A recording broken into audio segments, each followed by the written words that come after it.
If you know the orange peanut lore, you know that a couple years ago, I was very much a loser in most ways in life. I was skinny, unconfident, didn't go outside, not many friends, no hoes whatsoever. I was a loser in pretty much every way. And I have spent the last couple of years doing everything I can to change that, improve upon myself, and become the best person I can be. And in that time, I have learned many lessons about what it takes to not be a loser and what people need to do to not be a loser. So I thought I'd share 5 Tony tidbits today of the most important things to not being a loser, because as we see on my channel, there are a lot of losers in the world, people who don't deserve respect. And I'm not saying necessarily you are a loser. I'm just saying these are the 5 most important things you can do to change your life, to ensure that you are not a loser, because nobody should be a loser. Everybody should reach their potential and win in life. So I'm going to be going over the 5 tidbits to success. So starting off with number 1. Number 1 is take control of your own life. If there's one thing that's a common theme I see among losers, is that they will always complain about parts of their life that they can change. Oh, I hate my job. Oh, my friends are so annoying. Oh, I hate school. Oh, I'm tired all the time. Maybe you need to consider at some point that these are problems that the only person that can fix them is you. If you hate your job, quit. Find a new one. I cannot tell you how many people say, oh, I hate my job. My boss sucks. I don't get paid a lot. Okay, are you searching online on Indeed for new jobs to get? You are the reason you are suffering, okay? The number one thing you have to understand is to get to a point where you enjoy your life and you have a great life, you have to do it. No magical genie is going to get rubbed out of a pot and say, oh, what do you want me to do for you? How am I going to fix your life? No one is coming to your own rescue. If you want a better life, you have to do it. That is a hard pill to swallow, but I learned over my time that nobody is ever going to come to my rescue and be the one to save my life. I had to do it. I had to make the changes in my life to make my life better. No one is going to save you, so stop complaining that your life circumstances is bad if you're not doing anything about it. Take control of your own life because no one else will.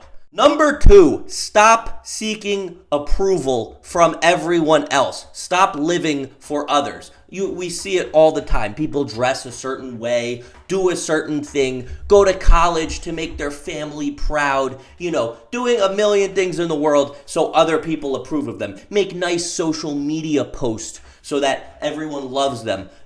Stop.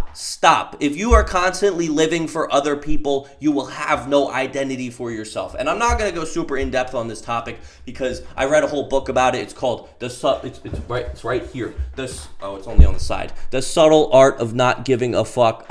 This guy also has a YouTube channel, Mark Manson, gives great videos on this exact subject. But basically, the summary of it is we're all on this earth. We're all going to die one day. And at the end of the day, the people who observe you, they don't actually care. They give you a glance and then they go on with your own lives. So if you construct your entire life around getting people to approve of you, you're going to get nowhere. Now, let me interject with the fact that doesn't mean don't take feedback, don't take criticism, because the criticism of others can be very constructive for you. So if somebody says, oh, that's stupid, don't necessarily say, oh, fuck that person. Just be like, is this stupid? You know what I mean? So don't construct your entire life to make people happy, but that also doesn't mean don't listen to others when they say, like, if you said, I don't give a fuck, I'm just never going to shower again, I don't care what other people think, and everyone says, ew, you're stinky, I don't want to be around you, maybe you should just be like, people don't want to be around me. Maybe this is something I should be doing. It's a fine line between you can't care about other people liking you, but you also have to recognize that you do need to give basic decency to society. So it's riding a fine line. But the general basis of it is you can't construct your entire life around getting other people to like you, because at the end of the day, no one gives a fuck about you. Worry about yourself. Number 3, acknowledge your flaws. You, me, everybody on this planet, we are fucked up. All of us. Everyone has so many flaws, so many things wrong with them. Maybe you had a bad childhood and it gave you a bunch of problems. Maybe you were just naturally built in with a bunch of problems. Everybody here has problems with themselves, with everyone. And what determines the difference between a winner and a loser is who deals with those problems and acknowledges them. You know how many people live in filth, in disgust, being a loser, and they're just okay with it, or they don't even recognize it?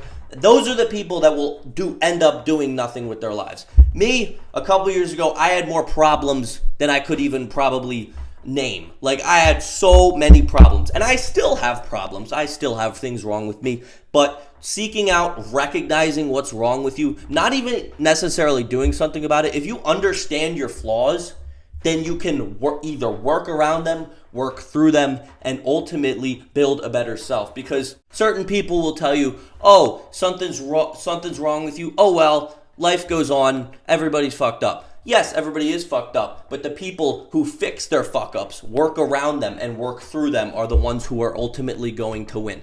I'll give you an example. Me personally, last year, I was tired all the time, from day to night. Like, I was always tired, and it resulted in me being not that productive. So I could have just been like, oh, I'm naturally, a tired person.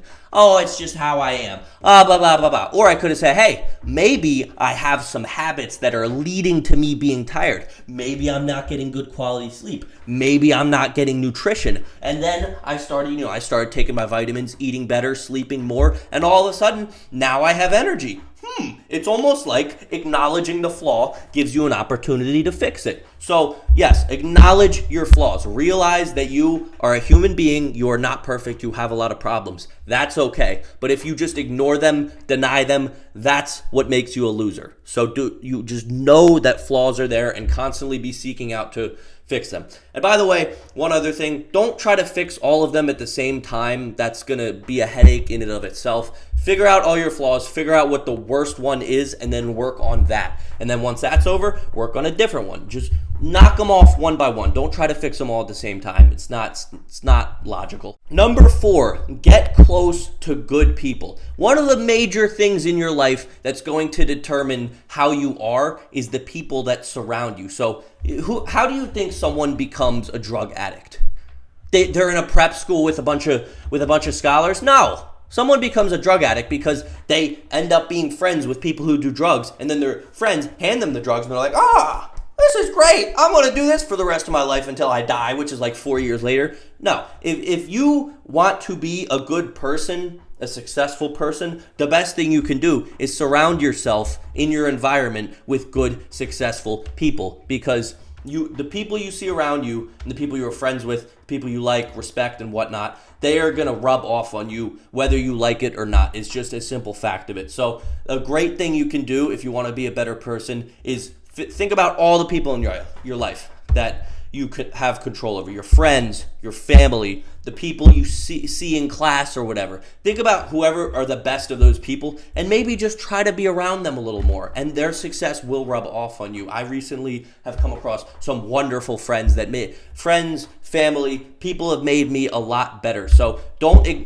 I'm trying, as much as I said in the first point that you do have control over your life, it is important to understand that the people around you will also influence you. So again, take control and make sure you're being around people who are actually going to make you better. And this ties into dating too. Don't date someone because they're just attractive. I know it's fun. I know it's great to say I have a hot girlfriend, but wouldn't it be better to say I have a girlfriend who makes me better? Who makes me a better person, or a boyfriend, or a them friend, or whatever. I am with someone who actually literally improves my life. Isn't that a lot more important? I think so. Number 5, the last point, and this is a lot less general than the other one. Stop the mindless social media scrolling. It does nothing good.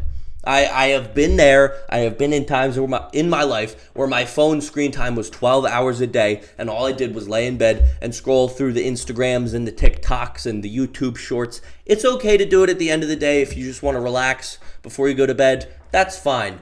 But if you constantly get sucked into the chronically online world where nothing is real and all of these videos are just trying to keep you glued to the screen, you are not going to live in the real the real world, and you are not going to make anything of yourself. So avoid that at all costs. I understand it's addicting. Sometimes it can be fun. I'm not saying abandon it completely. If you've had a long day, got all your stuff done, there's nothing wrong with hopping on the Instagram and looking at cat memes or whatever. That's fine. But constantly getting sucked into this nonstop scrolling, there is not a situation where it's going to be good for you. So avoid that at all costs if you don't want to be a loser. So those are my big 5 right there. Obviously, there's other stuff. I could write a book. Maybe one day I will write a book. But those are the big 5 things that if you want to stop being a loser and start winning in life, those are things you can work on. None of us are perfect. But the ones who end up winning are the ones who actively try to be better, and that's what I've been doing, and it's been working out wonderfully. I love my life now. So something for all of you to think about. I want you all to win. You're Orange Peanut subscribers, so you got to be pretty cool people, and I want to see you all live wonderful, happy, successful lives. So keep all of these facts in mind. I hope I helped somebody out. If not, womp womp, leave something in the comments that I said that was wrong. But yeah, that's all I got for you guys. See you in the next one. Peace. Orange Peanut wants you to subscribe because he needs more money.